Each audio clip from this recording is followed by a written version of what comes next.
4 ವರ್ಷ ಅವಧಿ ಮುಗಿದಿದೆ.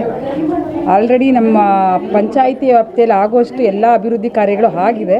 ಇನ್ನೇನು ಅಭಿವೃದ್ಧಿ ಕಾರ್ಯ ಬಾಕಿ ಉಳಿದಿದೆ ಅದನ್ನು ಕಂಪ್ಲೀಟ್ ಮಾಡೋಕ್ಕೆ ಪ್ರಯತ್ನ ಪಡ್ತೇವೆ. ತುಂಬ ಖುಷಿ ಆಗ್ತಿದೆ.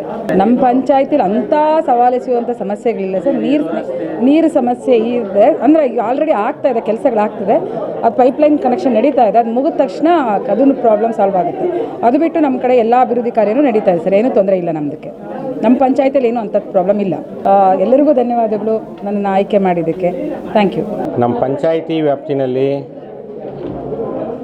ಇದುವರೆಗೂ ಎಲ್ಲ ಸದಸ್ಯರುಗಳು ಕೂಡ ಯಾವುದೇ ರೀತಿ ವೈಮನಸ್ಸುಗಳಿಲ್ಲದೆ ಏನೂ ಇಲ್ಲದೆ ಸಂಬಂಧಪಟ್ಟಾಗ ಏನೇನು ಕಾಮಗಾರಿಗಳಾಗ್ಬೋದು, ಏನೇನು ಅವ್ಯವಸ್ಥೆಗಳಿತ್ತು ಅದನ್ನೆಲ್ಲ ನೀಟಾಗಿ ಸರಿಪಡಿಸ್ಕೊಂಡು ಬಂದಿದ್ದಾರೆ. ಆಮೇಲೆ ಇದಕ್ಕೆ ಸಂಬಂಧಪಟ್ಟಂಗೆ ನಮ್ಮ ಶ್ರೀಮತಿಯವ್ರಿಗೆ ಅಧ್ಯಕ್ಷರಾಗಿ ಆಯ್ಕೆ ಮಾಡೋದಕ್ಕೆ ಬೆಂಬಲಿಸಿದಂಥ ಎಲ್ಲ ಕಾರ್ಯಕರ್ತ ಬಂಧುಗಳು, ನಮ್ಮ ಸದಸ್ಯರುಗಳು, ಆಮೇಲೆ ಎಲ್ಲ ಸಾರ್ವಜನಿಕ ಜನಗಳಿಗೆ ನಮ್ಮ ಕಡೆಯಿಂದ ಧನ್ಯವಾದಗಳು.